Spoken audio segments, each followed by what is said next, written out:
Welcome to our channel. Selamat pagi Bapak Ibu Saudara-saudari, pencinta Riak Sabda yang dikasihi Tuhan. Bacaan di minggu pertama masa Prapaskah ini berbicara tentang pentingnya keyakinan akan sabda Tuhan. Dalam kesetiaan, ketaatan akan kekuatan sabda Allah, kita akan menang atas godaan. Terlebih ketika kita menjalani pantang dan puasa di masa Prapaskah ini, atau latihan-latihan rohani untuk memajukan kehidupan rohani kita.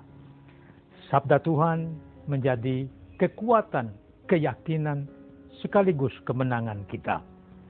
Saudara-saudari, bacaan pertama memberi kita beberapa gagasan bahwa tanpa berkat Tuhan, hidup kita tidak akan seperti sekarang ini. Allah lah yang menguatkan kita dalam hidup dan memungkinkan kita untuk bertahan di atas kesulitan hidup kita. Teks bacaan pertama ini memungkinkan kita untuk memahami Injil hari ini yang berkisah tentang Yesus menghadapi godaan. Iblis menggoda, menawarkan 3 hal, yaitu makanan, kemuliaan, dan kenyamanan. Dan Yesus keluar sebagai pemenang atas semuanya dengan kekuatan sabda Allah. Saudara-saudari, apa yang bisa kita pelajari dari bacaan hari ini, khususnya Injil? Injil berbicara tentang pentingnya melaksanakan tugas, bukan memilih sesuatu untuk kepuasan diri. Cara Yesus bereaksi terhadap godaan jelas memperlihatkan bahwa ia memilih mentaati Bapanya dengan tugas yang diberikan kepadanya, bukan untuk mendengarkan tuntutan tubuhnya yang lapar setelah berpuasa selama 40 hari. Pengalaman merasa lapar membuat kita tidak bisa berbuat apa-apa.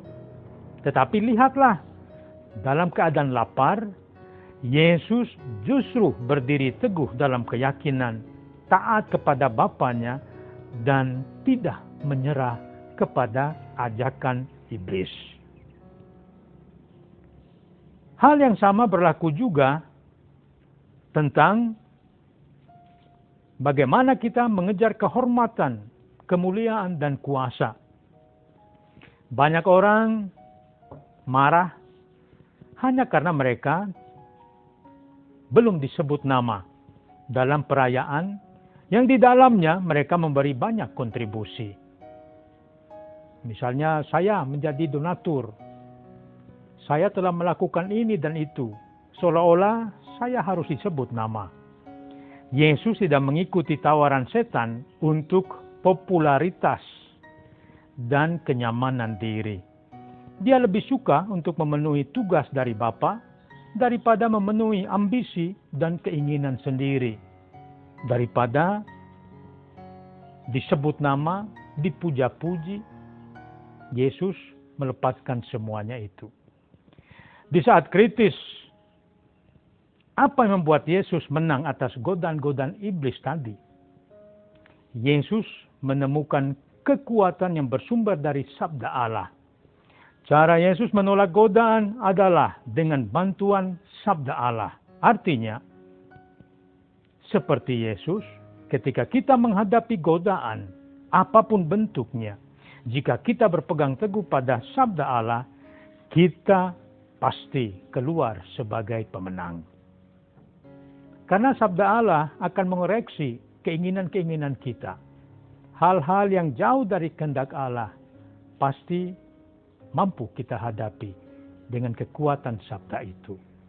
Saudara-saudari, pengalaman rohani mengajarkan kita juga bahwa ketika seseorang lalai mendengarkan sabda Allah, melalui bacaan dari sabdanya dalam Alkitab, ia pasti menjadi lemah dan menjadi korban ajakan setan.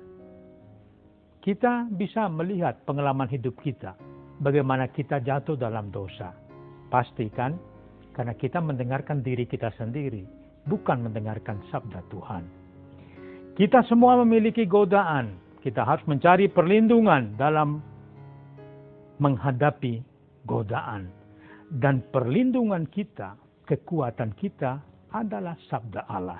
Itulah sebabnya kita hendaknya yakin bahwa sabda Allah berkuasa, meneguhkan, memberi hidup, dan menyelamatkan.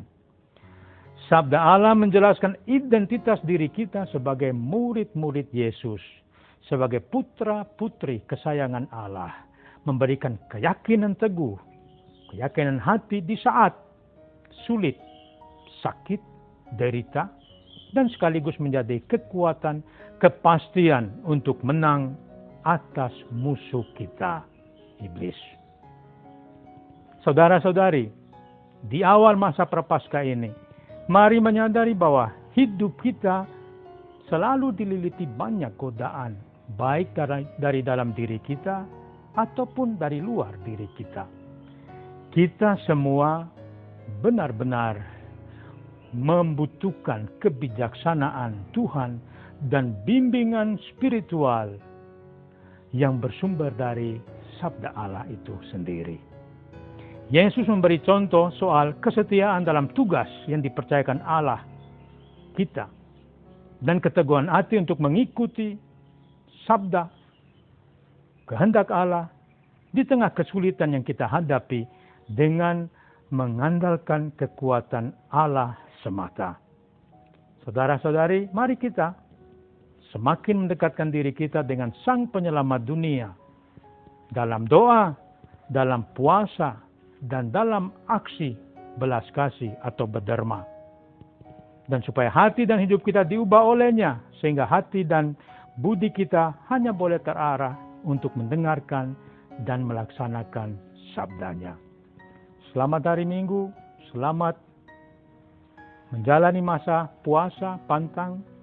Kiranya sabda Tuhan menjadi inspirasi kekuatan kita. Mari kita mengandalkan Dia.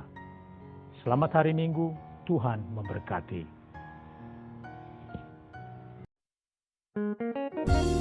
Jika kamu suka video ini, like dan share kepada teman-teman seiman.